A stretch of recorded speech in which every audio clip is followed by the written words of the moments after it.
Welcome everyone to the 209 Journey podcast. I'm your host, Luis. And before we get started with today's episode, I do want to remind you all if you are not following the 209 Journey on Facebook and Instagram, sure give a follow if you can. You can find it at the 209 Journey on both platforms. On Instagram, I just recently passed 600 followers and I'm trying to get to 1,000 by the end of the year. So if y'all could share the post that I do for every new episode, the reel, whatever it might be. It really helps the podcast a lot. And especially since I'll be doing more live streams on Instagram, that's going to help me actually be able to reach more people and share more of the content that I have on there, and also stories that I'll be sharing for past guests and what they have going on as well. So I hope to have a lot more content on there. But if I get more followers, it's just going to help increase the number of people that are able to see all that. So again, at the 209 Journey on Facebook and Instagram.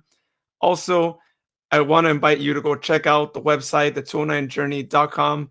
You can listen to other episodes. You can watch the episodes. If you're on YouTube or Facebook, you can also watch them there. But on the website, it's an all-in-one place. You can also send me a message. I have a contact form on there. If you have a question to ask me, if maybe you want to be a guest on the show as well, you can let me know more on there. And I appreciate the people that have been sending forms. Really means a lot. I've gotten good comments. I've gotten listeners who comment about past episodes, and I really appreciate those. It just inspires me to continue to grow this podcast, seeing y'all's message. So keep them coming, because it's great to be able to get those emails throughout the day as I get my emails and I check emails there. So I'll get back to you within a day, as I always say. And yeah, but let me go ahead and introduce my special guest here on the podcast. His name is Nico Belasco, and he does quite a few different things. He's a photographer, a writer, a speaker, a podcast host and producer, a ghost author, a graphic artist, and he's also the vice president of Maffei Management, which is actually based in Stockton, California. So, Nico, welcome to the podcast, man. How's it going? Hi, everyone. Hi, Louise. Thank you so much for having me. Yeah, thank you for being on here. It's always awesome when I can actually get another podcaster on. I know we were talking about it offline. You're like the fourth or the fifth podcaster Yeah. from the area that I meet, and I'm sure there's a lot more. We're still slowly finding out more podcasts and maybe some new ones that are getting started as well. So I'm really excited to hear about that and about everything else that you have going on. I mean, I just mentioned a lot of things that you do. So yeah. Yeah, thank you so much. I appreciate you and all that you're doing for the community. I think the 209 Journey podcast is really powerful. We were talking offline a while ago about, kind of changing the narrative of where we live and, the reputation that we have. And I think that this is definitely a powerful tool in that. So thank you. Oh yeah, and 3 years going on, and as many as I can do. I always say, as long as I don't lose my voice, I want to keep doing this too. And even Right. if I do, I'll have other people continuing it on as well. So we want to keep it going, so more and more people get to tell their story on here, and just all the positive things going on in the 209, which of course is one of the missions here of the podcast. And speaking of positive things, I know we're going to get into the podcast, which is positive like themed as well. But I know you were telling me that you were born in the Philippines, you moved to Stockton, and you kind of did that journey back and forth a few times, and you really wanted to share more of like your perspective and the beauty in Stockton that you see. So just tell me more about your journeys going back and forth, and just how it's been like for you all these years being in Stockton when you've been in Stockton. Yeah, well, let's start from the beginning, maybe. My parents both were born and raised here in Stockton, California. They went to Franklin High School, and that's where they met. And my dad actually, after college, went on to play professional basketball in the Philippines. So that's kind of what brought us all the way out there. And I ended up going to, well, preschool there, in between going to all of his games and, supporting him in what was considered the NBA of the Philippines, the PBA, Philippine Basketball Association. And so that was my life in the Philippines growing up. We ended up moving back to the US, and if I go by years, I'm gonna mess it up. So I'll go by school years. I ended up doing preschool in the Philippines, and then I went to kindergarten to second grade here in Stockton. We moved back, and I spent a lot of my childhood years here. And then for third and fourth grade, I went to the Philippines again with my dad. He was playing still at the time, so we ended up just going to school there. And then that's fourth grade, fifth grade to eighth grade, fifth grade to seventh grade. Sorry, was in the U.S., but it was in the Bay Area in Castro Valley. And then I ended up moving back to the Philippines for eighth grade all the way up until high school and college. Recently, I moved back to Stockton in 2022 just to be with family. My grandfather at the time had just a few days after our flight had just passed away. And so we decided to bunker down, settle down here again, and really explore the beauty of Stockton and, reacquaint ourselves, because it had been more than 8 years since we had last lived in the US in general, and what more Stockton. So when we were in the process of figuring out, okay, are we going to make the move when we were in the Philippines? A lot of people, questioned the move, because when you do a quick search on Google or any online platform, if you look up Stockton, California, I'm pretty sure a lot of the things that you would find aren't the best, right? And I really wish it wasn't like that, but that is the harsh reality of the internet. There is definitely a bad reputation surrounding Stockton. But we had to reassure people and say, hey, it's not all that bad. We ended up moving here, and it's been 2 years, and we're happily established here. My dad was in Leadership Stockton, which is a program that is all about, taking action and creating change in the community. My mom is currently the president of the Filipino American National Historical Society Stockton chapter. So we're all about preserving history of Filipinos in Stockton.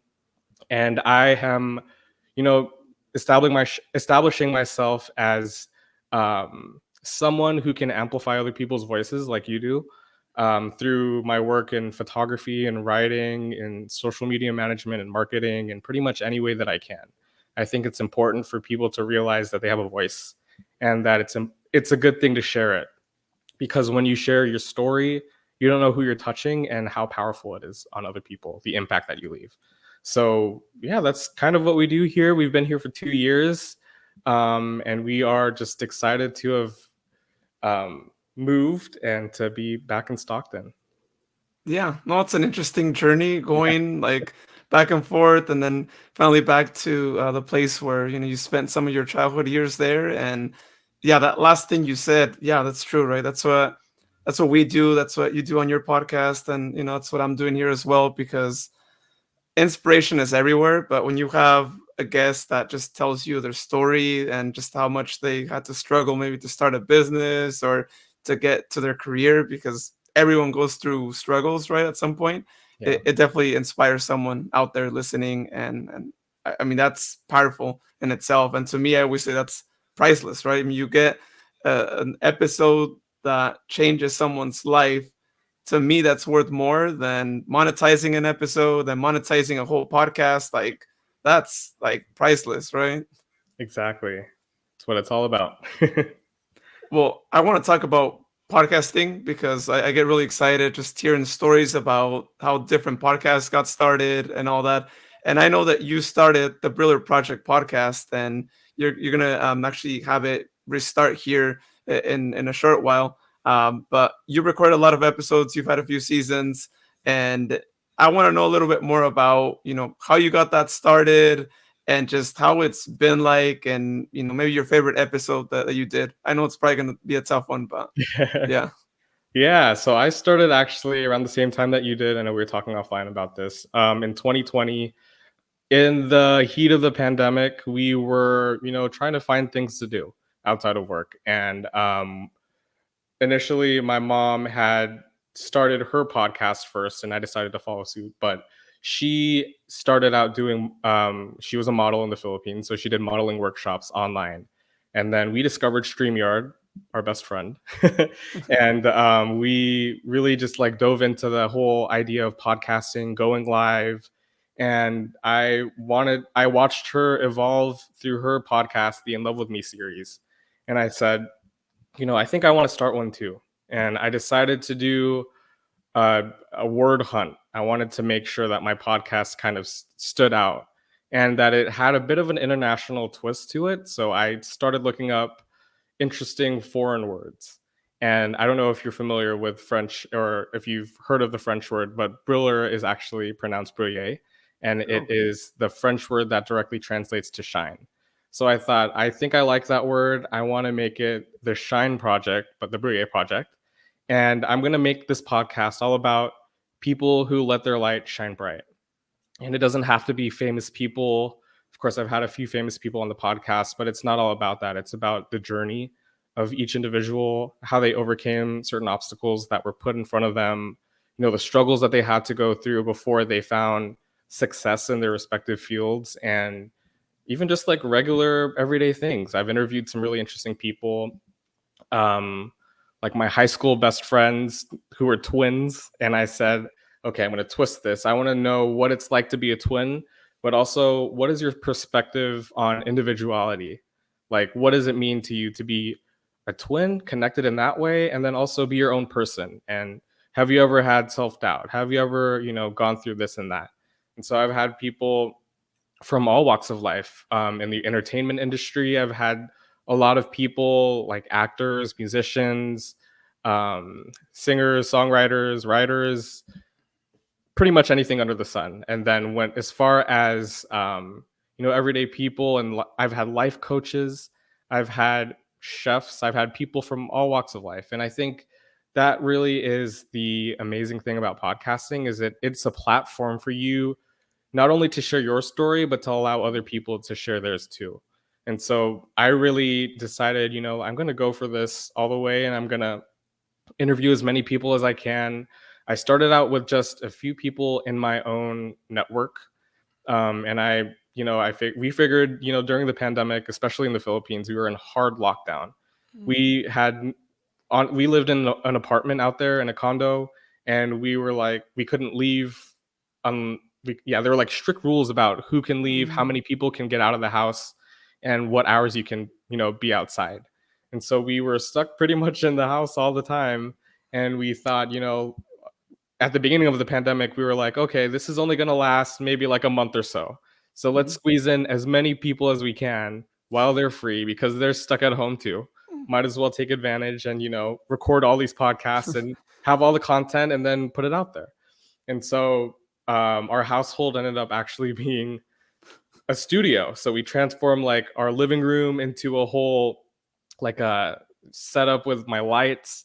I'm a photographer, so I have my camera, and we were able to transfer the video over to the laptop and connect. So we had high quality video, we had microphones, and then we had the whole backdrop, and we had a nice shelf that we put in the background that lit up with books and pictures and everything.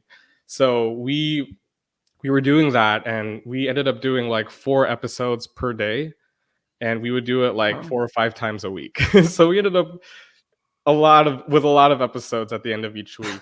And then we realized, hey, the pandemic seems like it's going to be here a while. Maybe we should slow things down. So we ended up slowing it down and doing a few per week, and then even less and less and less. And we learned to really plot out the content and make sure that it's, strategy is everything when it comes to podcasting. So we made sure that we were putting out quality content in a timely manner, and that it made sense. And through the years, it's just been something that I love to do. And I took a bit of a break because we moved from the Philippines to the US here to Stockton. And I had to really just adjust to life out here because it's very different. Life in the Philippines, aside from the obvious weather, it's very humid there. There's only 2 seasons. It's either rainy season or summer all year round. Whereas when you come here, you get all the 4 seasons, and you have all these different types of people from different backgrounds, and the way of living is just very different. So I wanted to make sure that, I really was established here, that I built a community of people that I, can talk to and, learn from and be around. And so now I feel like, it's time to revive it. And I posted, I think just a few weeks ago, that I have a new look for the podcast. So there's a whole new branding aspect to it. And I was mentioning to you the first few podcasts before the pandemic, I wasn't really listening to podcasts. But the first few podcasts that I listened to were, if you guys are familiar with Jay Shetty, a lot of very formal sit down, this is the meaning of life, those kinds of podcasts. And I thought, and that's how a lot of my a lot of my podcasts sound like that now.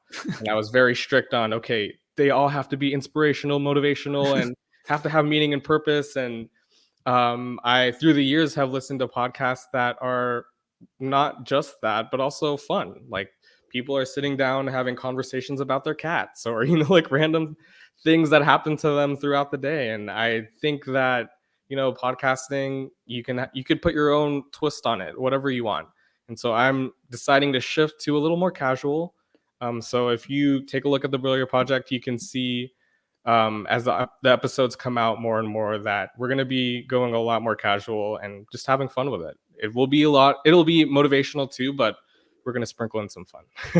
Oh, yeah. I mean, it could also be motivational, like you said, just having the conversations back and forth. I mean, here we are just like talking back and forth, and there's some inspiration there, and the different things that you mentioned there. So yeah, I mean, it's great, and people like to listen to things that are going on in your life sometimes. Yeah. I think especially if you really get a good connection with the host, it's like people are like, wait, what are they up to? What are they doing there? Uh, and all that. And it's great, and especially when you don't mind sharing things, right? Like, oh, I just did that, I just did this, and all that. So it ends up working out like pretty good. But I'm excited that you're gonna bring it back with the new rebranding. I mean, I think podcasts go through that as well, right? Just like companies, kind of do that there. And so it's cool that it'll be a completely different like vibe with the new branding to it attached, right? It's like a whole new thing in itself. Yeah, and I'm excited to have you on. Oh yeah, looking forward to it. Like I said, I'm ready, ready whenever. You tell me whenever it's a good time to record it, and we'll get it recorded there as well. But I want to know, like, when you first started podcasting, because you said you had never listened to podcasts. What was that like? What were those first few episodes? You were telling me the audio quality and this and that, but what were the challenges that you faced in those first few that you're recording, especially not having listened to like podcasts before? Yeah, I'll be really real with you guys. It was tough. I was growing up, I was never an extrovert. I was always an introvert. I was that kid sitting in the corner, keeping to himself, very quiet, probably messing with his fingers. I always do that still to this day. But I was never talking to people outside of the people who came and approached me. So I was really shy up until maybe around the time that I started homeschooling. So I started homeschooling in high school. And that, ironically, there's also a stereotype around homeschoolers and how they are socially. I think there's a lot of negativity around that too. But a lot of the times people think that those who homeschool are very like, they're the weirdos, the ones who keep to themselves, who don't know how to socialize because they don't leave the house. But for me, it was the opposite. I was actually forced to leave the house. I tagged along with my parents everywhere that they went. We went to, and this goes hand in hand with my journey in photography. I went to events and I started, communicating with people that were older than me. And that really kind of made me mature a little more in how I talk to people and the conversations that I was able to have. And so with podcasting, with it being something new, and of course, on StreamYard, having yourself with the other person and you're not there in person. It's like it's a virtual thing. It's very scary, especially if you're learning a new platform like StreamYard, or if you're just starting to get to know the person that you're interviewing. It's a little scary. You have to do I'm sure you do your research, you make sure that your facts are correct, and then you do a briefing, and then you go through the whole thing. Thankfully, I have a team in the Philippines that helps me out, my team, Mafia Management, and we really dissect everything and make sure that we're good to go for not just my podcast, but all the podcasts that we produce.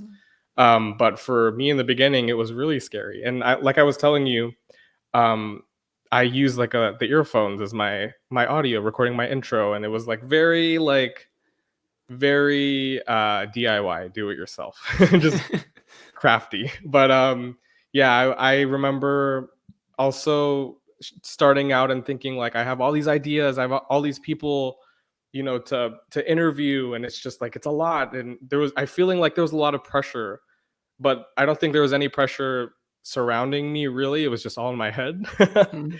And I just wanted to make sure it was perfect. Like I said, um, I had a script, and I realized quickly I'm not the type of person that should be reading off a script, because one wrong word and it's like, oh no, I don't know where to pick up. And if it's a word for word, really, I can't do that. So I had to do bullet points.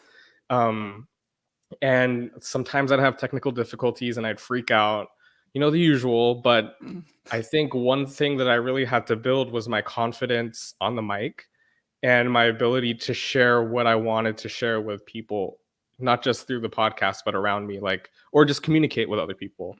And you can see that through the podcast. Like my first few interviews, it's me asking, okay, next question. Or I'll say like, I'd like to ask you another question or something like that. And I'm just like, why, looking back, I'm like, why did I do that?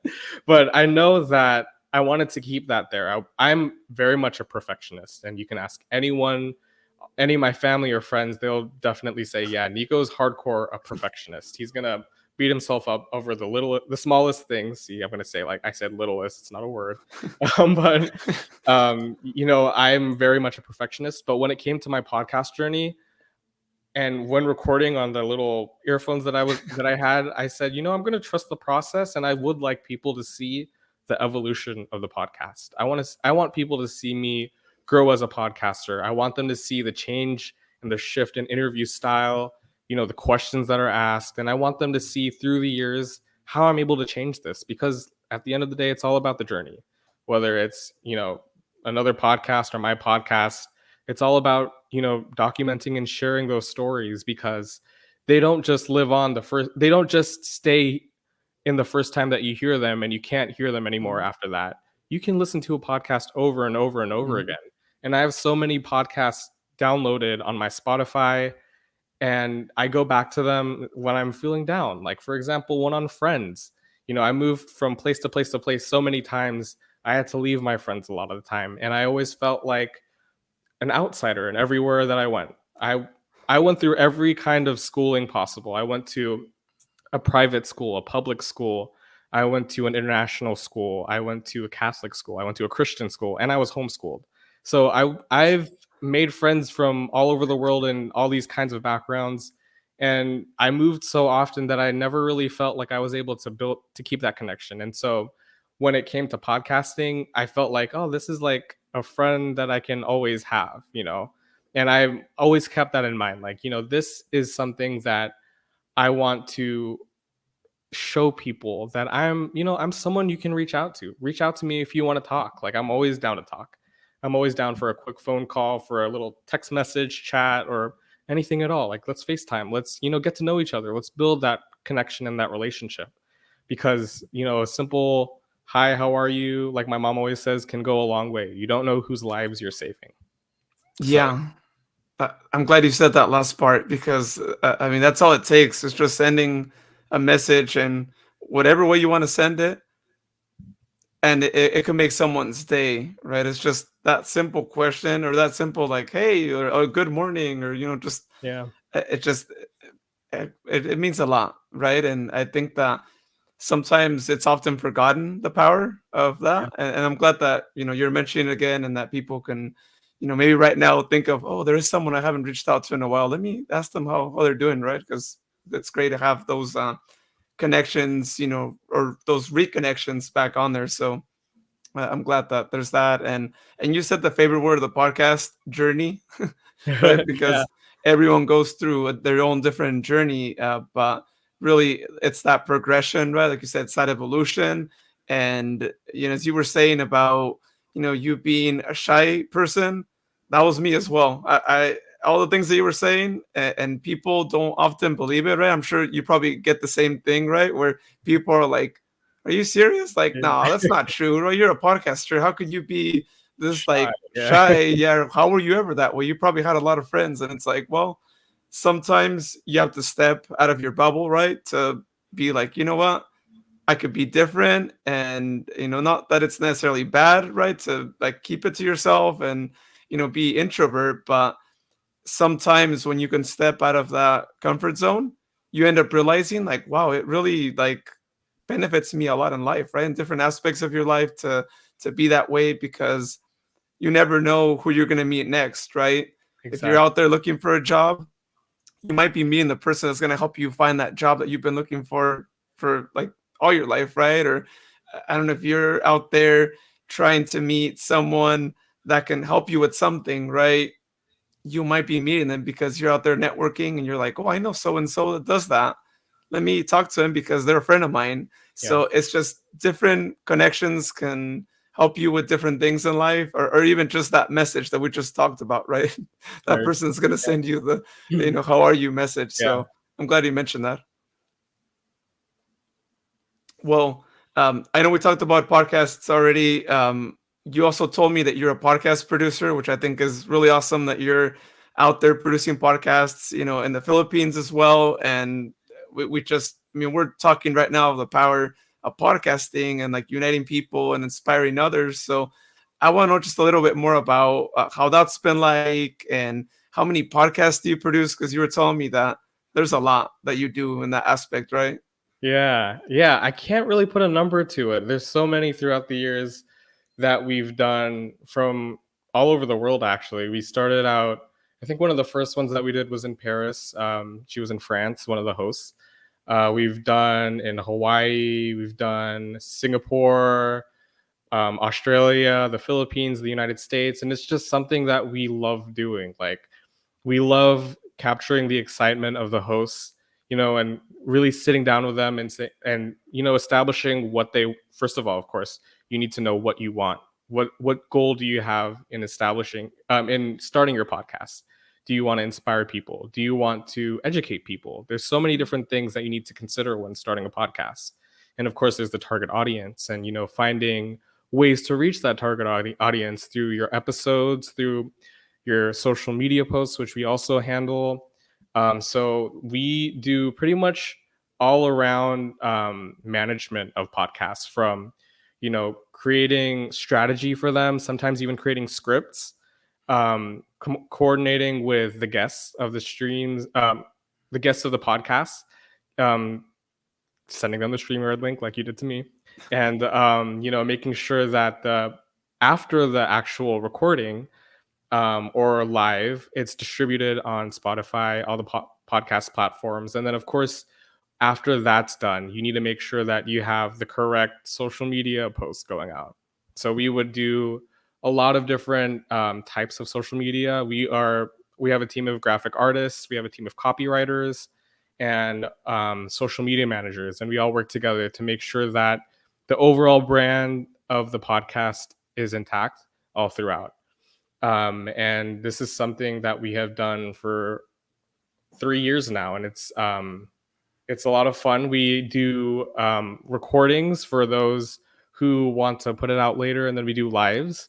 So we record live too, and then we also do in-person ones. So for those who are local here in Stockton, or even like anywhere in California, we usually travel to them, and we have the microphones, we also have the camera and the lights, and we just make it a whole big production for them.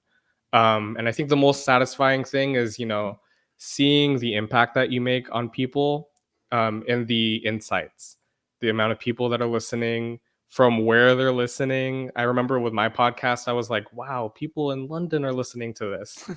And I have like a few family members in London, but the numbers were more than my family members. So I was like, okay, this is awesome.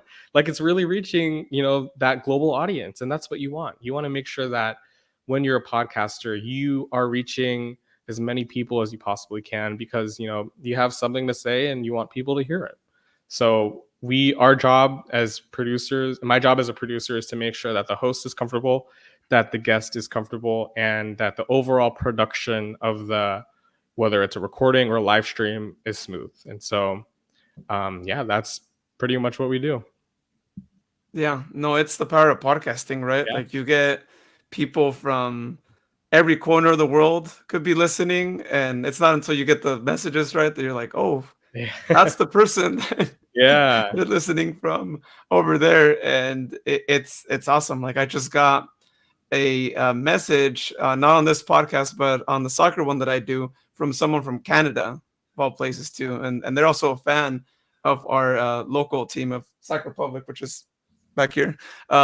So I mean, it's great when you get those messages, and that's why I think establishing a way for them to communicate with you, especially through a contact form, seems to be a great avenue, I think, for people to send a message, and you don't need to have any social media app or worry about messages getting lost, because Yeah. Instagram hides messages sometimes when Yeah. I wish they wouldn't do that all the time. I need to figure out a way to turn that off, so I don't lose them. But it's great, when you find that out from people, and you get the feedback from that. But that show that you mentioned that you produce in France, is it in French? And if it is, like, how No. challenging is it? Oh, is it English? No, Okay. it's in English. Oh, All the okay. podcasts that we've produced have been in English. Oh, actually, no, that's not true. We've done a few in Tagalog in the Philippines, but for the most part, they're all in English. It's just a matter of changing the accent. So Okay. Australians have the Aussie accent. It's just all, yeah, the accents are different. I was gonna say, how do you edit if it's in like French? Like, that's No, don't do that. you add AI to it, and maybe you could, which Yeah, I'm sure there's probably a way, right? Or translate it and then yeah. cut it simultaneously, so it makes sense. Um, but yeah, no, that's really interesting that, like, you're producing episodes, I mean, all over the world, and it doesn't matter, like, where you're recording the episode. It's like each episode is like making an impact first, I'm sure, I mean, in the local communities too, but then beyond, right? Because I'm sure you're seeing listens for all those podcasts also on other countries as well, just like your podcast as well. And then I'm sure you share it with the different clients, and they're probably like so excited, right, to know, like, wait, what, I'm also like Yeah. being heard Hmm. somewhere else, not just here. And yeah, that's the great thing, right, is that podcasting goes beyond any border, and people can listen to it anywhere. You just need to have internet, and even then you could download episodes, and you don't even need internet, but it's like download the whole season and you're good. Just have Exactly. enough space, right? That's what I do before every plane ride, every flight. I have like 5 or 6 podcast episodes downloaded, and I'm like, okay, I'm set. I don't have to turn on the movies or download anything. I have my podcast. I'm good. And Spotify does a good job. I'll hand it to them. Uh, I do the same thing as well, right? It's like you're at the airport, you're like, let me download some songs, some podcasts. All right, I'm good. If the connection's bad, then that's fine, because I got all my shows already, or you don't have to worry about anything missing out, or paying for Wi-Fi if you don't want to pay for right. Wi-Fi in the plane, Mhm. which or if they don't have the ability to actually let you listen for free, right? I think some of them have the Apple Music like Oh yeah. integration, but sometimes it doesn't work right, and then I'm like, I should just use Spotify. But Spotify's uh, great. Yeah.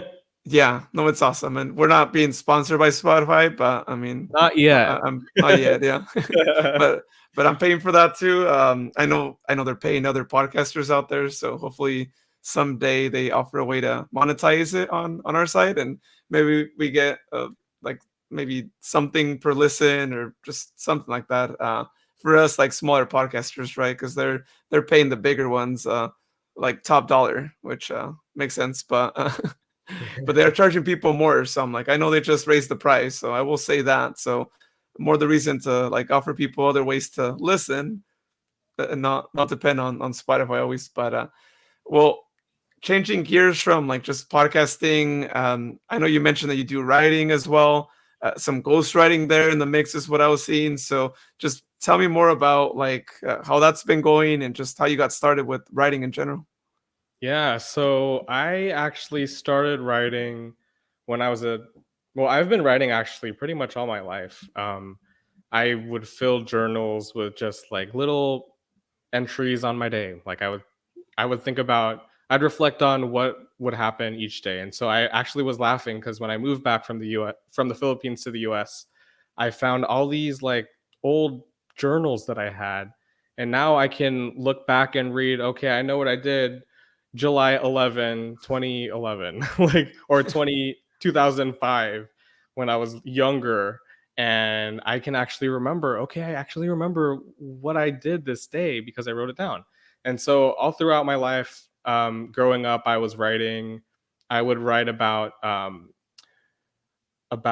current, like, even I would go so deep as to write about like my thoughts on certain politics and all that, but I would never share it. I would always keep it to myself through my journals. It wasn't until I decided, I think it was my 14th birthday in the Philippines, I decided to start a blog because I thought, I think it's time for me to really share what I have written. And I have a lot of Mhm. life experiences that I want to put out there. I had just started photography and I was going to all these events, and it was a whole thing. And I also was coming into my own style wise, and I wanted to explore, becoming a style blogger and writing about like the clothes that I like and sustainability for clothes and all the things that I was passionate about. I figured, create a platform to write about it. And so that quickly became like my online journal. And I remember just loving putting out stories and reflections that I had. And I was just being me, me with all my grammatical errors and just putting it out there as a 14-year-old. And the feedback that I received from so many people and even people that I didn't know was amazing. A lot of people were like, wow, you're so young and you're writing and you have the confidence to put yourself out there like this. And I was just amazed. And I watched, like with podcasting, I watched the insights grow. And a lot of my friends were like, wow, keep it up. Like, it's really cool that you're doing this and you're writing, and you don't have to be, because for a lot of people at 14 especially, writing is like homework. I'm not going to write unless I have to, right? That's the mentality of a lot of people. But for me, it was a form of self-expression because, like I mentioned a while ago, I was a very shy kid. I didn't like to talk to people unless they came up to me first. And even then, I felt like I can't get my words out properly. Like, it's tough to communicate. Like, and I think a lot of people go through that awkward phase where it's like hard to Mhm. communicate with people, even if it's your family members. Like, you feel like you're Mhm. very in your shell. A lot of Mhm. people go through that, I'm sure. And so I was going through that a lot, and writing for me was a way for me to like express how I thought and what I felt, and stories of random things that I just found interesting. And I would write like little short stories, try to write a book a couple of times, like when I was 11, and they never panned out to be bestsellers, but they were like little outlines, and you could find chapters and stuff if you look through my journals. But I really loved writing, and then I started to elevate my blog more and more. And my blog was called Through the Lenses because I'm a Mhm. photographer, and I wanted to share everything that was happening to me, and my homeschooling journey, because I was homeschooled, I was allowed. I had so much time on my hands to do other things. I pretty much controlled my time. So in my time as a homeschooler, I was diving into photography. I did a lot of writing, and I worked out as much as I could, and that was like my life. And so moved to the I moved to the States recently, and I started to well, of course, throughout the years, through our management company. Sorry, I'm shifting back and forth. There's so much there's so much. But throughout the years, in homeschooling, my we have a family business. Of course, the producing is only just a wing of it, but we do pretty much every type of marketing. So we do social media management, we do website, we do podcast productions, we do all things under the umbrella of marketing. It's called Mafia Management Consultancy, and it was established when I was 15. I started homeschooling when I was 14, and because I was homeschooling, I had a lot of time on my hands, so I was just helping out in any way that I can with the business. And so I was writing a lot of formal emails at a young age. I was writing a lot of and yeah, I was really dealing with with clients, like people Oh. who were twice and sometimes even three times my age. Like, it was really, as an intern there, I was really learning the ropes at a young age. And so I was doing a lot of the copywriting for social media. I was writing press releases at like 16 for different companies and their events that they had or campaigns that they were Hmm. doing. And so I built up more and more courage in my writing and how I was able to express, not just for myself, but also for companies and individuals who struggled with, communicating their stories with others. And so, yeah, I started, ghost writing and doing that. And I also currently work with collectivehustle.com. So they are a media company that focuses on Filipino American and Canadian um, game changers. And so we write about really interesting people who are Filipino American and Canadian, and really just like go and do their thing and achieve at the highest level and have interesting stories to tell. So now, like 4 times a month, I write a blog for them, and we actually just hit 116,000 followers in the last month. So Oh, I really just love telling stories in any form possible. I think for me, that's the thing that I love most, whether it be through podcasting, writing, photography, or even just like talking to people. I love just telling stories, listening to stories, and just communicating with people, I think, which is really ironic considering I was an introvert growing up. But I think I came out of my shell, and yeah, I just love communicating and telling stories through that way. yeah, no, and that's what podcasting is for, right? Is to Yeah. communicate those things and all that, and you will to know all that at a young age. That's amazing, and I know it's really helped you out a lot to be in that situation where like you kind of, I mean, you were close to the business there, being a family business, so it was a great opportunity that you had there. But I know, I think we are just talking right offline, right? That like you were saying that you sometimes felt like you were too young, right, to like be able to say that you've had a lot of life experience. But I think it makes sense now, and you saying all things that you were doing at that age and communicating with adults. I mean, there's people that maybe haven't really written like a professional email because they haven't worked an office job, right, in all their life. So for you to do it at that age already and have that experience already of like, oh, you've done it for a lot of years, then I think that in itself lends itself to have a lot of things to say, life experience. And that's a little related to what I was gonna shift gears to, which is the motivational speaking thing that you've also done. How has that been like? And just tell me like some of the things that you've done. Yeah, okay. So this is really interesting because I told you guys multiple times that I've been an introvert my whole life, and it really took a lot to get me out of my shell. And I really have my parents to thank for that, because they really pushed me, for in everything, whether it was through business or, my personal passions, or even just like how I present myself in person. They were the ones who really molded me and made me the person that I am today. And so when it comes to motivational speaking, it's really funny because I, at a very young age, I started photography.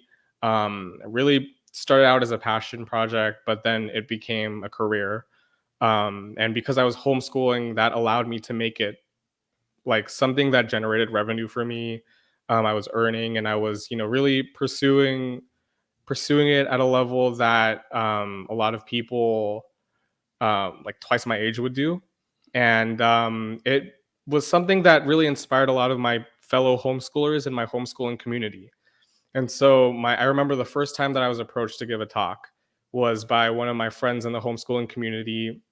And they would do this thing every quarter where they brought new homeschoolers together, and they would invite homeschoolers who have been in the community for a long time, who have like things to tell, who are really like passionate about homeschooling and have their passions going.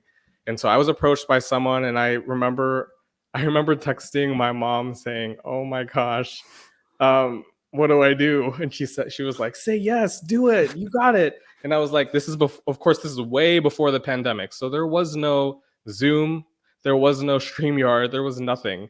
It was all in person, and I had no idea how many people were going to be there.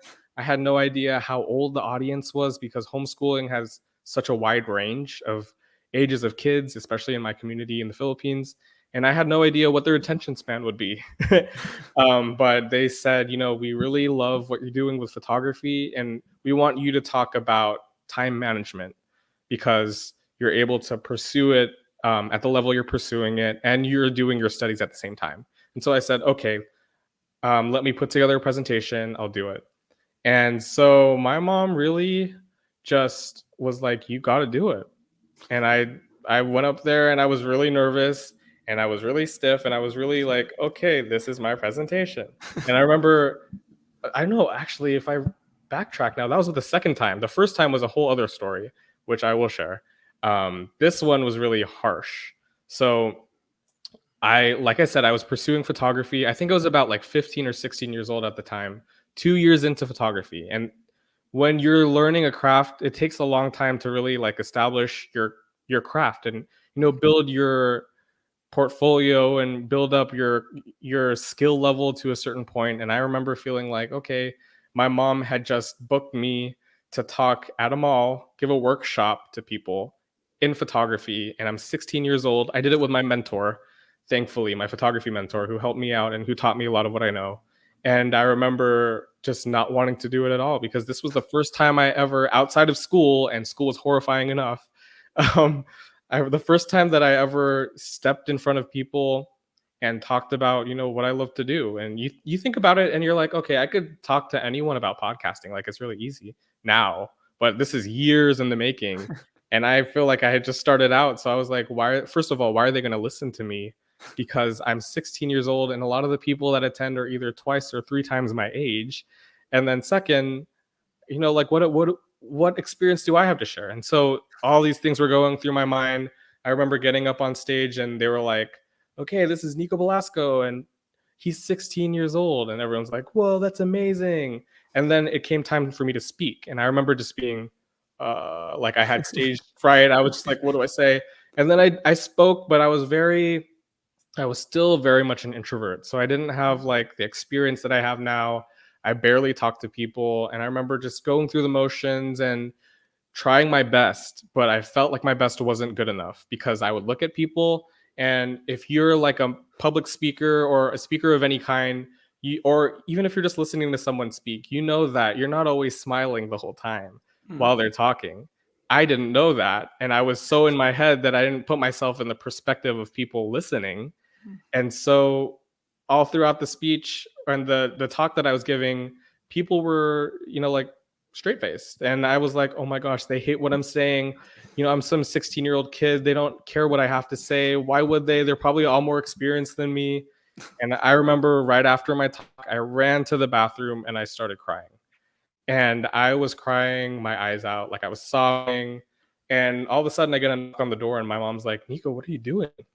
And I was like, that was horrible. I don't want to talk again. I don't want to be in front of people. She was like, Nico, 5 people just came up to me and they were like, your son is amazing. Like, he's so young and he's doing his thing. He's pursuing his passion. Not too many people can do that. And to get up on that stage. And I was like, but they all looked mad. Like, why did they all look so uninterested? And she said, that's just how it is. But at the end of the day, you impacted them. And so I was motivated from that point on, and every opportunity that I got to talk, I started getting approached by the homeschooling community. That was actually my second one, take it back. And then other communities, and I started giving talks at colleges, and different organizations would approach me to talk about different things. One of my favorite talks ever was to the De La Salle University in the Philippines, and they were one of the most respected universities in the country. And they asked me to talk about different types of photography. And I just remember having so much fun with it. Like, this is 2 of my passions, giving talks, sharing my story, and also photography. Like, I loved it. And I remember at the end of it, I had so many people messaging me on Instagram saying, wow, I'm going to go like to the camera store tomorrow and buy a camera and I'm going to pursue it. And my whole thing is shoot however you want, like do things the way that you want. There are like textbook rules. And if you look it up, there's going to be like, okay, don't shoot this way. But at the end of the day, it's your own twist that you put on that makes it unique. So that's what I shared. And I was happy to receive all the feedback that I did. And it's motivated me all through these years. And so I just love communicating with people through my talks. Yeah, no, that's really amazing. I mean, to give a like speech presentation, especially at that age when, like you said, everyone, I mean, usually people's worst fear is public speaking, right? And that people keep saying that over and over again. It's like the biggest fear, even like beyond death, and it's crazy, right? I mean, a lot of people are really scared of that, but for you to like do that at that age and just be there, I think would you say that was like your turning point? Like Yeah, once you heard your mom say that, you were like, you know what, I could keep doing this. Like it's almost like you broke out of your fear from there, right? yeah, it definitely was, and I had no choice. My mom is very like, "No, you're doing it." And so I remember, getting nervous all throughout the night before I didn't sleep. Like it was just like a whole thing. But I think sometimes you need that. You need that push. You need that little motivation to get you to the next level. And I really appreciate all of my parents. I actually have three parents. I don't think I mentioned this earlier. My dad remarried, so I have my mom Kat, and then I have my dad Nick, and my stepmom Mafe. But we don't believe in the word step. We're family regardless, and she treats me like her own. So she's my mom too. And all three of them throughout my whole life, they have just been my rocks and my pillars throughout every single thing that I do. Every room that I step into, I know that I am the person that I am today because they raised me to be this way. And so I find a lot of comfort in their encouragement and what they share with me and how they believe in me. It really means a lot. Yeah, I agree. You always need those people that are your biggest supporters that are always telling you like keep going, right? And I mean, I know that as a podcaster, sometimes I don't know if it's happened to you, maybe it has, right? Where you go through times where you maybe lose the motivation Yeah. for just a little bit, right? And it's just you're not feeling the same way, and sometimes you need those people to be like, hey, just come on, get back to it. Or I mean, sometimes it comes from within, right? Just Yeah. like thinking back towards the mission of the podcast or really whatever else it is that you're doing, right? And just be like, Yeah. wait, I did this for a reason. I do this. I want to keep doing it. You know, I got to keep going, right? I know I'm not as motivated, but I have to have that like inner motivation through what your end goal is, right? Of like whatever it is that you're doing. So Exactly. um, I'm glad that you got that. And, I think someday you need to do a TED talk. And That's one of my life goals. Like I really want to do it. Hopefully soon. Hopefully. and they just had one at Pacific too, right? I mean, Oh, they did. Wow, I didn't know that. Okay. yeah, it was back in April, I want to say. So yeah, so they do one there. I know they've done one, I believe, in Modesto at the Gallo Center. I think they've done one at Modesto Junior College, and there might be other places around the Central Valley that I'm not like thinking right now, but I know I've heard of a few that have happened. So I'm like, and just hearing you speak and all that, I'm like, you could actually probably like pitch a speech for them, and I feel like you would probably be at a good odds of like getting selected because they do tend to select, especially these local ones. More people that are in the community that have something to share in the community versus like bigger names. Although Mhm. sometimes they'll still bring in like recognizable names, but I think they try to get more local people than anything else. So That's yeah, but I awesome. think you should definitely look into it whenever I it comes definitely back, will. whether it's at Pacific or somewhere else, because I feel like they might do another one in Stockton. So That's exciting. Yeah, I definitely will look into that. Thank you.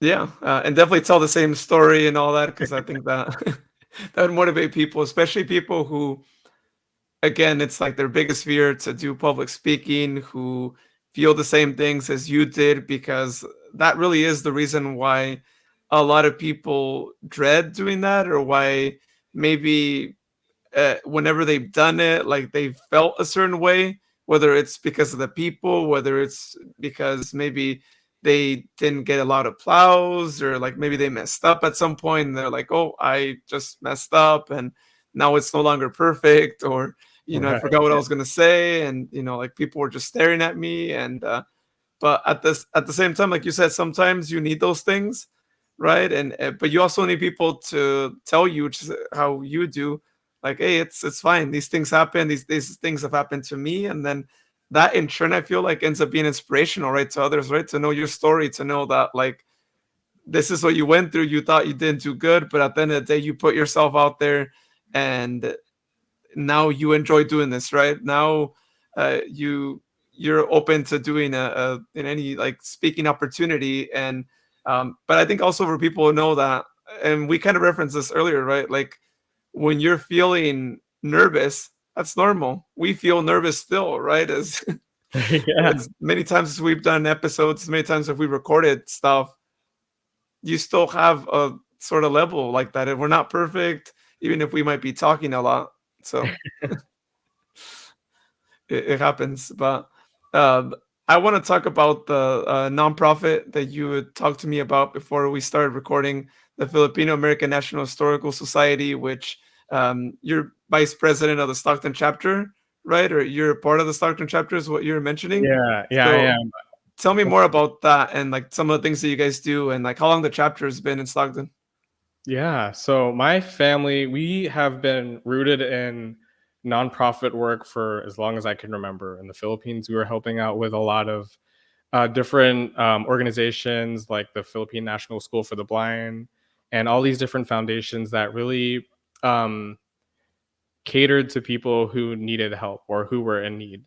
And so when we came to the US, we were connected with the Filipino American National Historical Society, the Stockton chapter. We learned about so much of the history that my people, the Filipinos in Stockton, had gone through all throughout history. And we were really amazed at the rich history that has taken place in the city that we now live in, Stockton. There's so much. There's a lot of things with like the crosstown freeway and all these really interesting stories that have happened throughout the years. And so what we at Fawns, the Stockton chapter, do is preserve the history and make sure that it's passed down from generation to generation through storytelling, through documenting it in the form of our newsletter or through actually typing it out in books. And also, we have like the museum, which is actually here in downtown Stockton, the National Museum, which we're lucky to have because of all the chapters in the United States. It's here in Stockton, which is pretty remarkable. And yeah, that's what we're all about. I actually am the youth leader for the chapter. My mom is the president. And what I do is try to get the youth involved because a lot of the membership that, or the members that are currently in the chapter are like older, and which is understandable because they're the ones that lived through the history, or their parents are, or their grandparents are. But so the younger generation, there a lot of, I don't want to judge, but a lot of Gen Z, my age or even younger, they're more obsessed with the present, like what is happening now, what is the future going to look like. But not a lot of people look back at the past. And I like to do a lot of reflecting on how I am standing here today. Like I honor my grandparents and their stories. Both of my grandfathers, or Lolos as we call them, both of them served the country. They both fought for our country in the military and the Navy. And so a lot of these stories, at a certain point, if the older generation doesn't pass it on to the younger generation, they just kind of, the stories die with them.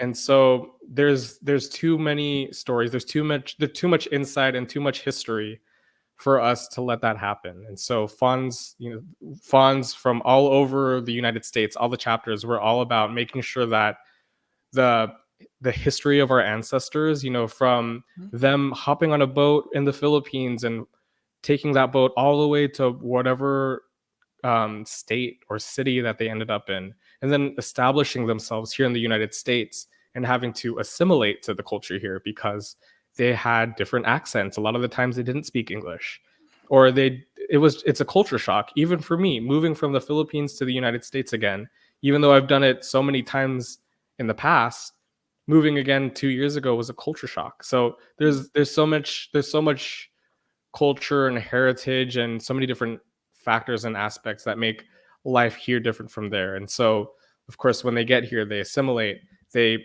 learn English. And a lot of the problem with the Filipino community back then was when they had their own kids, when they were established and they had their houses and their cars and they had their jobs, they wanted a better life for their kids.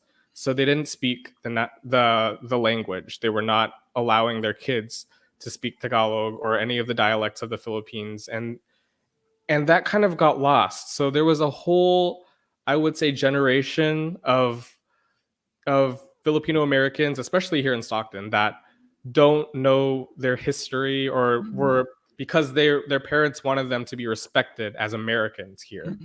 and not looked down on for being Filipinos who had traveled from the Philippines to the United States. And so there's a whole lot of healing in the community because there's reconnecting to the heritage and the history of the Philippines. And I'm very fortunate to have grown up partially in the Philippines and to know the language. If I'm to speak it, to be honest, it's not going to be pretty. It's going to be pretty broken because I moved back and forth so many times. It's not an excuse, but I can understand it fluently. So if someone were to talk to me right now in Tagalog, I would understand pretty much everything that they're saying. But a lot of people aren't as lucky to have that or aren't as fortunate. So what our job in the Fawn Stockton chapter, and my mom and I especially, we want to make sure that people feel connected to the Philippines and to the motherland, and make sure that we bridge the gap for them. Because at the end of the day, regardless of if you've grown up in the United States or if you've grown up in China or London or anywhere else in the world, the blood that runs through your veins are your ancestors' blood. And you are what they were, which for us, it's Filipino. And so we do a lot of fun things. We have a lot of activities. We have a golf tournament that we do annually. We have what I'm trying to do with the youth program here is get to the high schoolers and college students and the younger community, because a lot of the times, if you look at an organization with a population of members that are generally older, you're not going to jump straight in and say, this is going to be fun. They're going to be like, oh, this is for I don't think I'm old enough for this. But the reality of it is, yes, you are old enough. And it's time for you to step in and continue the legacy of the ancestors that have laid the foundation for you. So my job is to make sure that more people, more youth individuals understand that they do have a seat at the table, regardless of how old they are. You could be 6 years old and learning about the history of your grandparents, and that's important too, like regardless of what ethnicity or what culture you come from. So that's what we do. We come up with fun activities and events that really establish that connection with home.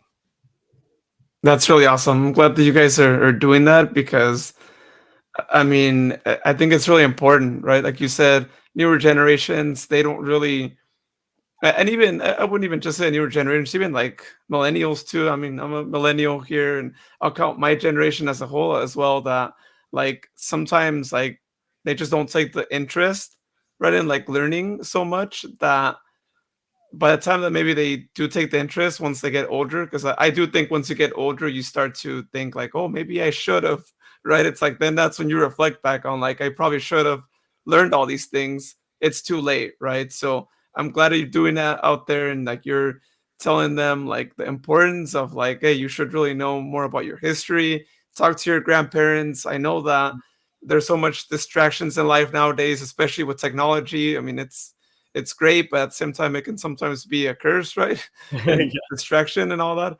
But it's good that you're putting yourself out there and you're thinking of different ways to like get them engaged and wanting to learn more about the culture. Which it's great that it's you also doing it, because again, when you were younger, you learned more about the culture and you were more immersed in the culture there, and so you're telling them like, hey, look, I'm not that far away from you in age, and like I'm telling you it's important. And if I'm saying that and I'm around your age, then maybe you should pay attention, right? Because Yeah. I might be onto something. So it's something that should always keep happening. I think, especially for like all other cultures as well. And I'm sure, I mean, each culture is like doing their own thing as well.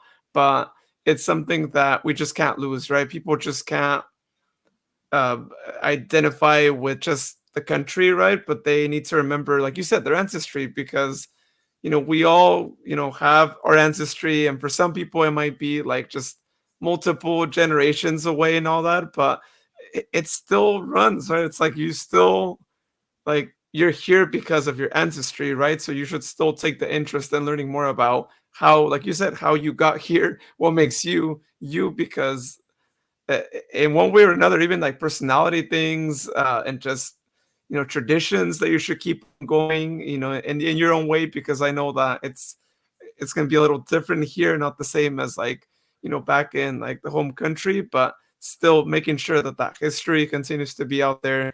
And with organizations like your organization, with even like classes as well. Like if there's like college class that start offering more of those history classes, there's like some that do offer that. It's the way to be able to continue to tell the stories and all that, and again, just people listening, and even starting a podcast. I mean, just not to go back to the podcast thing, right? But like that's a great medium Yeah. for those stories to be told, right? I mean, I started a Spanish one, which I need to get back to, I will say. Oh, But it was for that same reason, right? That you're saying, right? It's like I don't want people to regret later and be like, I should have like spoken to my grandparents, when it's like, all right, I'll do the work for you, but you should definitely listen. It's out there. And just so people know what life was like before, right? What people's like struggles were like, and maybe get more appreciation of life and why we're here, and the benefits that we get being here, right? And the fact that we didn't have to struggle as much as our ancestors did, because they had to struggle quite a bit. And yeah. I think a lot of people sometimes just take that for granted, right? So I'm glad that you're out there, reminding people like, hey, we need to be thankful for our ancestors and all that they did. Yeah, definitely. Um, well, I know you talked a little bit more about your parents' business, right? Maffei Management. And I want to kind of like end, part of the podcast on this too. But like, what was their story in terms of like how they got that started? Just tell me more about that. So Mafia Management Consultancy really started because we wanted to help other people and empower them in getting the word out about what they do and what their missions are, mission and vision. So we are a company that started in 2015. And this was something that we had done as a family originally. So my mom and I pretty much were like the first people that really shaped the business and came up with the ins and outs and what we do and laid the foundation. My dad too. And we really just wanted to help other people. That was our main goal. Help other companies get the word out about what they do, whether it's a product or a service or anything at all. And so we started out with, and we also did talent management. So my mom, having a background in modeling and being in front of the cameras, she really wanted to help other people and put the spotlight on them. And so like me, she threw them into the fire, and she she helped them manage their own careers and navigate their ways through the industry. And then that quickly took a shift into helping companies and brands and even individuals in the forms of like life coaches or coaches of like sports and all that, and chefs and people of remarkable backgrounds in their respective industries. We would help them establish their brand, their identity, and really just like put it out there into the universe through PR, public relations, and getting them in newspapers, magazines, getting them on TV channels, and news and radio, and all the different types of media that we're taking in daily. And so we would do that, and then there came the factor of social media management. So we helped them manage their social media and make sure what we're sharing with the media is aligned with that. So as soon as they read what their mission is through their articles that they read about, the people that we're helping, the companies, they go straight to their social media and they learn more, and then they're hooked. So we really just helped everyone establish their brand and get the word out through social media. And then, of course, website management, which is another aspect of what we do. We help them really make sure that everything is communicated clean and clear. And so that's what we do with a lot of the individuals and companies that we help. And we also make sure that, when we're communicating anything, it aligns with their mission and vision. Because at the end of the day, that's really what it's all about. When you own a company, or when you are a coach of any sort, or just an individual, you want to make sure that you are getting the word out there about who you are, what you're doing, and why you're doing it. And we like to make sure that a lot of the people or the companies that we deal with, whoever the founder is, that they're also kind of put on a pedestal too, because you want to have that human connection to the company. So if it is, let's say, for example, the 209 Journey podcast, we want to know who the host is. We want to know who starts it, right? You don't just want to, okay, so there's a podcast, but who's the podcast ran by, and why is it starting, and why is it existing? So these are some of the things that we help companies and individuals communicate with their target audience. And we really walk step by step. Sometimes they've established everything and it's just a matter of working with them where they are.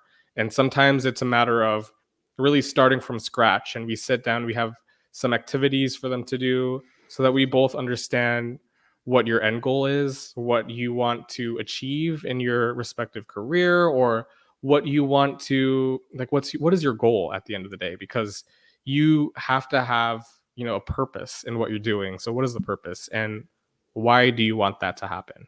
And so a lot of our starting out with the clients that we have to do with establishing, what their mission is. And then once we've established that, it's taking the steps to get so they're achieving their goal.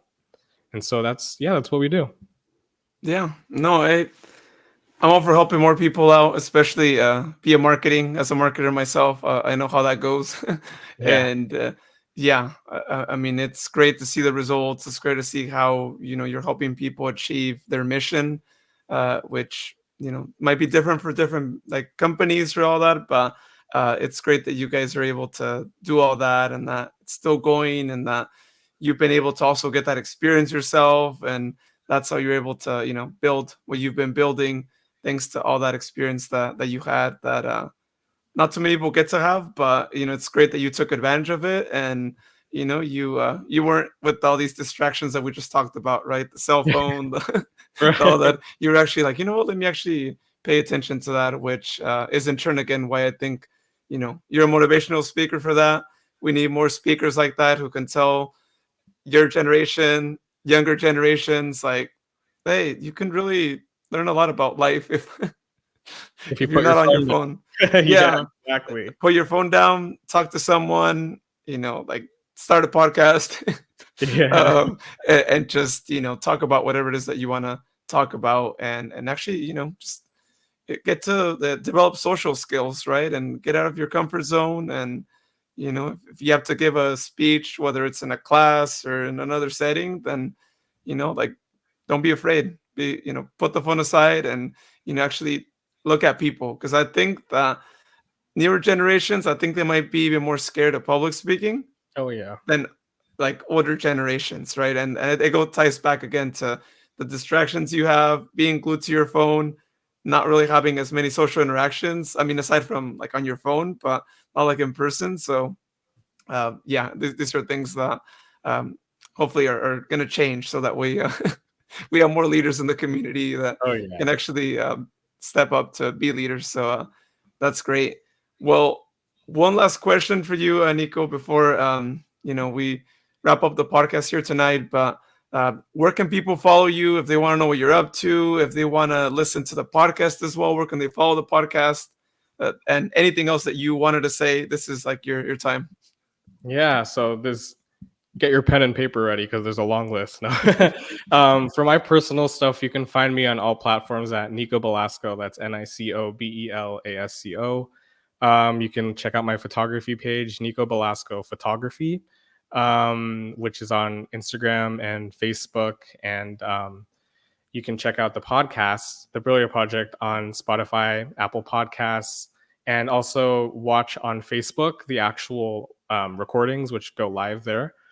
And then for Mafe Management, you can check us out at mafemanagement.com. That's MAFAE management.com. Get in touch with us through all of our social media sites. That's Mafe Management. And then for Fonz, you can check us out at Fonz_Stockton. And, really just reach out to me on Nico Belasco, my handle. And I'm always down. Like I mentioned to Louise a while ago, I'm always down for a quick chat, whether it be on the phone or through text. Don't be a stranger. Yeah, no, that's awesome. I'm glad that, you're open to talking to people and that, anyone who has any questions to ask, feel free to, send Nico a message and get advice on anything on podcasting, on motivational speaking and all that. If you want to practice your speeches, then I'm sure, you wouldn't mind giving them constructive feedback on a Oh yeah, speech. Right? down for anything. Let's hang out. Perfect. Well, hey, thank you so much again for being on the podcast today. I'm looking forward to being on your podcast. Whenever that gets recorded, and yeah, it's been awesome, and I'm sure we've inspired a lot of people here on this episode, and that's why the episode had to run a little bit longer. But when there's more things to say to inspire people, I think it could be 2-3 hours. That's fine. There's more moments of inspiration, throughout the episode. So thank you again for being on. Thank you for having me, and more power to you guys. I mean, I think this is such a special platform for people to really, like I said, change the narrative. I think we have so much beauty in our community. There's so many great things to look forward to, and we're not just what you see in the news. So I hope that more people can really listen to your podcast, and I'll be here cheering you on along the way. So thank you so much. Yeah, thank you. Appreciate that. Yeah, that's why I started this podcast. I hope to continue to just have all the positivity about the 209 here highlighted, and I've had, yourself and all the other guests that I've had in all the other episodes that I've done since the beginning that have done a great job at showing everyone that, hey, the 209 is a great place to visit, to live. Just there's a lot of things going on, and just so that's the main goal of the podcast here. And just a quick reminder once again, if you are not following the page for the 209 Journey, follow it on Facebook and Instagram at the 209 Journey. Uh, there's a lot of things that I want to do on Instagram. So more followers I get, the more people will be able to see different posts and stories and lives that will be happening on there. Also, if you're watching the episode right now on YouTube, hit that subscribe button so you find out when the next episode gets posted. Also, if you don't want to check it out on YouTube, but you're on Facebook a lot, then on Facebook, I also post the episodes, and I might be going live sometime in the future. Maybe by the time I record this podcast, I've already scheduled the live show. Those live shows will also happen on Facebook and YouTube. So again, you'll get a reminder if you're following Facebook and subscribing to YouTube of when those will happen as well. But also check out the website, the209journey.com. Again, you can listen to the episodes all the way back to the beginning. You can also watch all the episodes on there. So many things. And you can also contact me on there. We just talked about here how it's great when you get those positive messages from people on what you're doing. And every time I get a positive message, whether it's on there or on social media, it's just more fuel for inspiration that I look at, and I'll go back and like reflect on all those comments, and it just inspires me to just keep growing the podcast. And so yeah, I mean, Nico said it best right here with the thing that we mentioned at the beginning. A simple message like "How are you?" goes a long ways. It's the same thing here as a podcaster. I think just the simple comment saying like, "I heard this episode," that means a lot. So you have different ways of being able to send that comment if you'd like, and that really does mean a lot. So thank you so much to the people who've done that. But yeah, with that being said, everyone, again, thank you so much for listening to tonight's episode. You'll be hearing me next week. I'm on a 2 episode per week schedule right now, and that's going to keep going. I can't guarantee that, but I've been recording quite a few episodes here lately, so it's been going pretty good. So that's how I hope to keep it, is again twice a week. So next week expect 2 more episodes, and hopefully the weeks following that as well. But for now, have a good morning or good night whenever you're listening to me, and you'll hear me next week here on the 209 Journey podcast.